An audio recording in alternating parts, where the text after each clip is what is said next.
Hey Dan, this is Michael Volker again, getting ready to give you my application. The topics we went over this semester were behaviorism, classical and operant conditioning, modeling, self-efficacy, working memory, individual differences, group differences, development, especially with Vygotsky, task analysis, and assessment.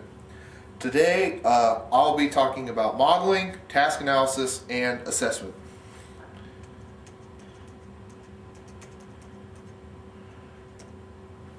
First off, with modeling, there are two types. There's peer modeling and there is expert modeling.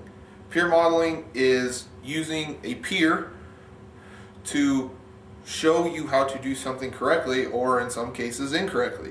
And as the students see this, they know how to either do it right or how to not do it. And peer modeling is best used for motivation. I think it's that thing inside humans that we just want to do better than the next guy, and so if we see him do it right, we want to do it right. And then there's expert modeling. Expert modeling is done by someone who could be considered an expert in that subject area, such as a science teacher, which I would like to be a science teacher. So me showing the kids how to do a problem in chemistry, they see me do it right, and hopefully I've done a good job at modeling it so they can learn how to do it, and then they can be successful when I give them homework with those types of problems on it.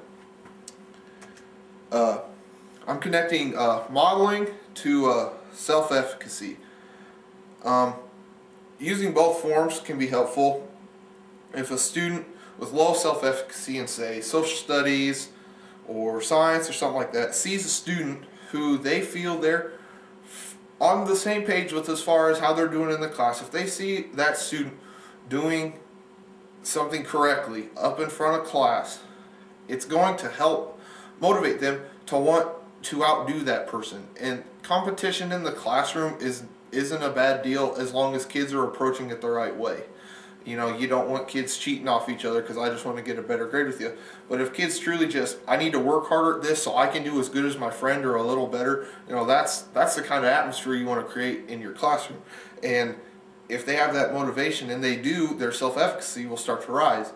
And as an expert model, I can help students whose self-efficacy is a little lower by showing them how to do a certain skill that they don't feel comfortable at. And if I do it correctly and I do a good job at modeling it for them, if they feel that they can do it now because they watched me, their self-efficacy is going to rise, and it's going to be very helpful to me when I'm teaching them.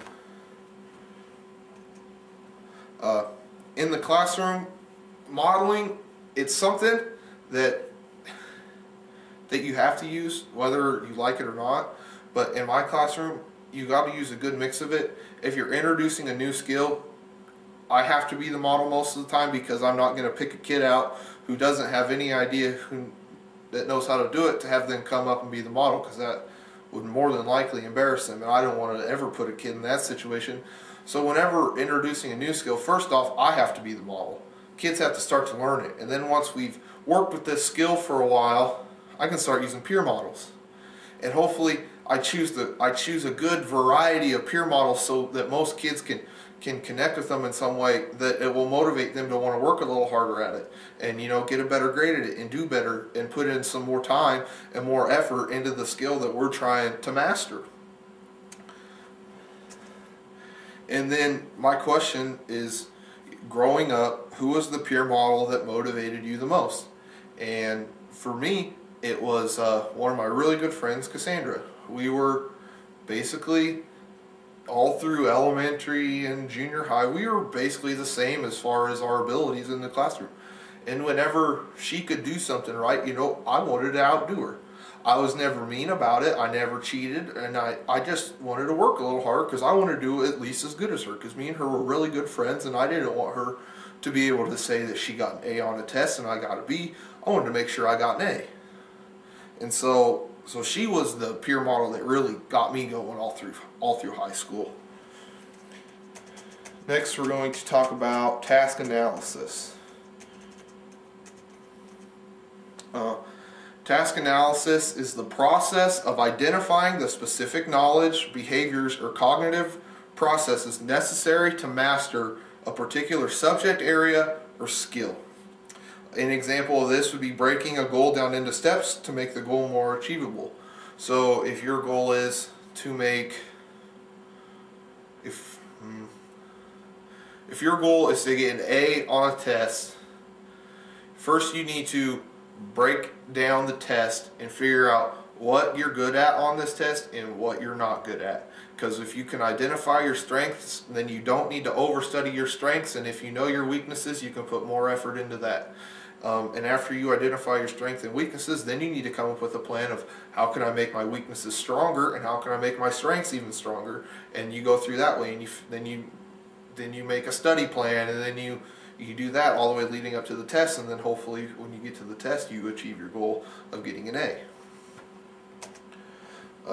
I'm connecting task analysis and development. Using a student's ZPD, we can break down the subject area and find out what we need to do to master the subject. And once we do that, I can make sure that I keep in the student's ZPD so he's challenged but can still do the work that's given to him. I don't want to be below it because the kid will get bored and disinterested fast, but if I go too high, he won't know what he's doing and he'll probably lose confidence and he won't think he'll have the ability to master it. So once we break down his strengths and weaknesses, figure out where ZPD is, we're going to keep in that ZPD in a good range, and we're just going to keep building until we master the skill or subject that we're going after. In the classroom, task analysis, I look at that, for me personally, task analysis is seen in the lesson plans. You have a goal for every unit or every chapter or something like that you want to achieve. Whether it be, in science, kids know all the classifications of animals, from phylum, species, all that stuff.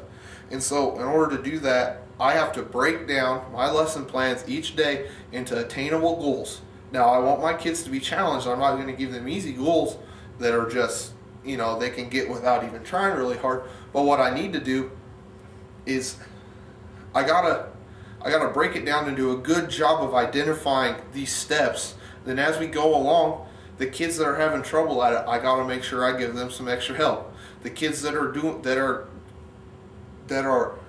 having an easy time at this, I gotta challenge them a little more, and we gotta try to keep everyone interested. But with the task still at hand of achieving a goal of everyone doing well on the test at the end of the chapter or unit or whatever. And so task analysis in the classroom, I look at it more as on me than the students. The students will execute the lesson plans as long as they're drawn up well and I execute them well. And my question was, when did you last use task analysis to achieve a goal? Well, I look at what I'm doing right now. I procrastinated, I'm not going to lie. So what I